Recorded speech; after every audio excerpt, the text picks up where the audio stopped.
Emmanuel Ducrot du journal L'Opinion. Emmanuel, bonjour.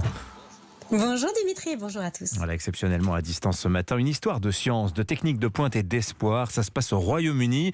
Une enfant de 13 ans qui souffrait d'une leucémie incurable a bénéficié d'un traitement expérimental. Un mois après, cette petite fille, elle est considérée comme guérie. Oui, elle s'appelle Alyssa et elle souffrait d'une leucémie lymphoblastique aiguë, une forme agressive de cancer du sang. Hélas, un des plus courants chez les enfants et tous les traitements avaient échoué. Mais Alyssa a bénéficié d'une thérapie expérimentale en mai dans un hôpital pédiatrique de Londres, une première mondiale. Et un mois après le traitement, on ne détectait plus de cellules cancéreuses dans son organisme. Ce qui est intéressant dans cette histoire, Emmanuel, c'est la technique mise en œuvre. Alors je vais essayer de ne pas perdre nos auditeurs. La façon classique de procéder, c'est une chimiothérapie qui tue les cellules saines et les cellules malades de la moelle osseuse. Ensuite, on fait une greffe de moelle osseuse et ça avait échoué sur Alyssa. Les médecins ont utilisé une autre technique, l'édition du génome. Ça revient à changer comme si on les réécrivait les bases de l'ADN. On le fait avec des enzymes. C'est compliqué, mais cette technique, elle a un nom que peut-être nos auditeurs connaissent. CRISPR, ciseaux moléculaires. C'est ce qui avait valu à une scientifique française, Emmanuelle Charpentier, et à sa coéquipière Jennifer Doudna le prix Nobel de chimie en 2020.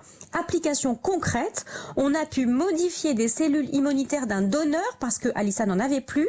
On a pu réécrire ces cellules pour leur permettre de combattre précisément le cancer d'Alyssa. Alors ça suscite beaucoup d'espoir tout ça. Oui, l'édition génomique pourrait traiter d'autres cancers, des maladies génétiques, même très très rares. Effectivement, ça ouvre énormément de perspectives. Oui, mais vous dites que ça ouvre aussi beaucoup de questions. Lesquelles ? Et oui, parce que l'édition génomique, ce n'est pas simplement une piste pour guérir les humains, c'est aussi une piste pour obtenir des variétés de végétaux qui soient résistantes aux maladies. Au hasard, des betteraves qui résisteraient à la jaunisse. On voit bien l'intérêt des usages de pesticides très réduits. Mais voilà, l'Europe ne se décide pas à autoriser ces techniques. Elles sont assimilées légalement à des OGM et donc interdites, alors que ça n'a pas grand-chose à voir techniquement. Elles sont encore diabolisées par les opposants aux OGM et ça fait des dégâts.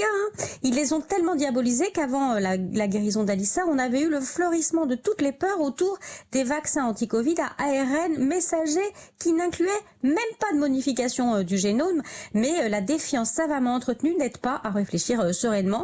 L'histoire d'Alyssa montre qu'on gagne peut-être plus à la raison qu'à la peur. Merci beaucoup Emmanuel Ducrot du journal L'Opinion. Dans un instant sur Europe 1, le club de la presse, François Calfon, Mathieu Bocoté. On va parler de la France insoumise et de la réforme des retraites. À tout de suite.